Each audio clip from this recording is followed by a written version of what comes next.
Hey there, this is Mr. Icarus, and welcome to yet another edition of Doom Mod Madness. This time round, we are checking out Nightmare of the Sin. This is a mod that takes a little bit of Castlevania and brings it kicking and screaming into Doom. Or is it the demons that are kicking and screaming here? Because this is a mod that makes you pretty damn powerful. For example, the chain whip here is your primary weapon. You'll carry this throughout the entirety of your run, and it is phenomenally destructive. Anything up to and including an archvile better run as soon as it sees you, because this thing can tear through the vast majority of enemies in maximum 4 hits, 5 if you're not that accurate. As an added bonus, this thing can actually destroy incoming projectiles, so even if you're confronted with multiple Hell Barons, for example, you can still whip those projectiles out the air before they can even trouble your face. It's ridiculous. The only thing really holding it back is the fact that it's got limited range, and that when you have it unleashed, you're rooted to the spot for a few precious seconds. This can actually prove to be quite troublesome, especially if you're dealing with large hordes of enemies, because you can't really just whip everything at the same time. So this is where your secondary item weapons come in handy. These are mapped to your alternative fire button, and you typically start off with your throwing knives. These are pretty good long-range weapons, quite good for picking off enemies in the distance that your whip can't reach, and every now and again you'll come across new additions, like this here, the bouncing diamond, and you can fill rooms with these things, and just have them bouncing all over the place, hurling into enemies and dealing damage. It's quite useful for actually firing blindly into rooms and clearing them out, or triggering enemies before you get in there, maneuvering them into a bit of an easier position where you can just take them out with your whip. We've also got access to the throwing axe here, which is very useful if you're dealing with a lot of enemies in a row, because it will pass through multiple enemies, dealing damage to each one as it passes through them. Then you can just finish them off with, yep, once again, a strategic whip to the face. As far as I can tell, it also seems to deal a lot more damage in comparison to something like the bouncing diamond, which seems to be actually kinda weak and ineffective. It's definitely something that seems to fall by the wayside once you get your hands on more powerful stuff. Like this, for example. This is the holy water. You throw it at the ground, lets out a shockwave of damage-dealing essence. It is very, very useful for dealing with annoying crowds, and good grief, we took that archvile out ridiculously quick. So, yeah, I think it's safe to say that this weapon mod is very much a power trip. Something that kind of leaves me in two minds, really, because on one hand, it's still a tremendous amount of fun. Tearing through enemies is always a bit of a lark, especially as Richter Belmont with his ridiculously powerful whip.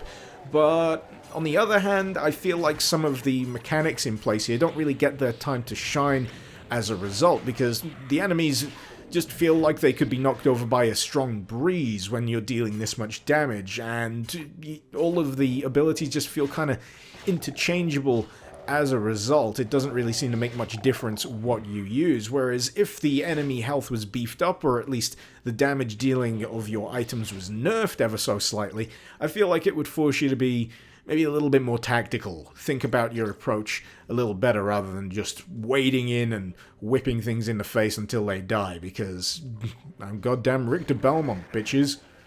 Your choice of map will probably also affect how much you'll enjoy using this weapon mod, because if you're just running through, say, vanilla Doom or Doom 2 with this, I'm pretty sure everything will feel like an absolute pushover, and that's why I chose this map in particular. This is Brotherhood of Ruin, Lost Temple, and when I think of this map, I think of a map that contains a lot of challenging encounters, the kind of encounter that punishes you if you just run into a situation half-cocked, and it just feels like the right kind of fit for this particular weapon mod too, which was kind of a happy accident, all things considered. But yeah, if I was to recommend maps to pair up with this particular mod, I'd say go for the more difficult ones, definitely. The ones that you'd normally have trouble with vanilla. And then apply this mod, and I think you'll find you'll have quite a lot of fun with it. But even then, I'd say dial up the difficulty. If you're playing on Hurt Me Plenty or lower, you're probably going to find everything is an absolute pushover. You really want to be knocking it up to ultra-violence at a minimum. I mean, seriously, how many hits? 4. 4 hits to take out a Baron. That is completely and utterly ridiculous. We haven't even gotten through all of the weapons we've got access to here either. We've got access to the Holy Cross, and this is a weapon that is actually kind of hard for me to describe. It's kind of like a boomerang, only it doesn't come back to you, so precisely not a boomerang. And it does deal quite a catastrophic amount of damage. It slows down as it goes, it can go through multiple enemies, and I'm thinking we're going to be able to make very short work of this Cyber Demon. Yep, there he goes, scattered to the wind. Nothing, honestly, nothing can stand in the way of a Belmont. And you know what, if you're a demon, it just gets worse and worse, because we've got access to the Grand Cross. This is essentially the BFG of the Castlevania arsenal. It really eats through the hearts, and if you're not familiar with how hearts work here, they're essentially your ammunition. It's a universal unit. Everything uses hearts, and yeah, I know, it's weird, hearts usually mean health, but this is what happens when you deploy the Grand Cross. Good grief. Anything unfortunate to be within its radius gets obliterated, and I'm pretty sure that included an Archvile, which was lurking somewhere around the top too. But yeah, the Grand Cross is just one of the coolest things to use. I remember using it for the very first time in Castlevania Symphony of the Night. I was actually a bit of a latecomer to the Castlevania games. That was my very first one.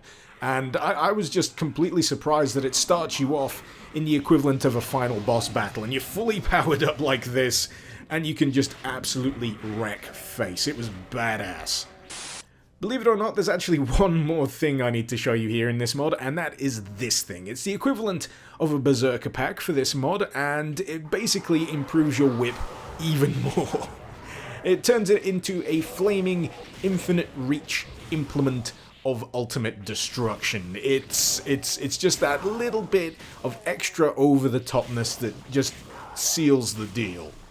But yeah, that's Nightmare of the Sin for you, a Castlevania weapon mod that is actually pretty damn fun to play, even if the overpowered nature of the stuff that you've got to work with here does make most things feel like a pushover. I'm hoping that future updates to this will result in a little bit of power balancing maybe, and I'm greatly looking forward to seeing what the modder has in store with regards to other Castlevania characters, because I know that is something that the modder behind this would like to implement at some point. So yes, I am eagerly awaiting that. But if you feel like checking this mod out, the link, as usual, is in the description below. Hopefully you've enjoyed watching this video. Feel free to let me know what you thought in the comments, and feel free to suggest any mod you'd like to see me cover in future episodes of Doom Mod Madness. This has been Mr. Icarus. Thank you very much for watching.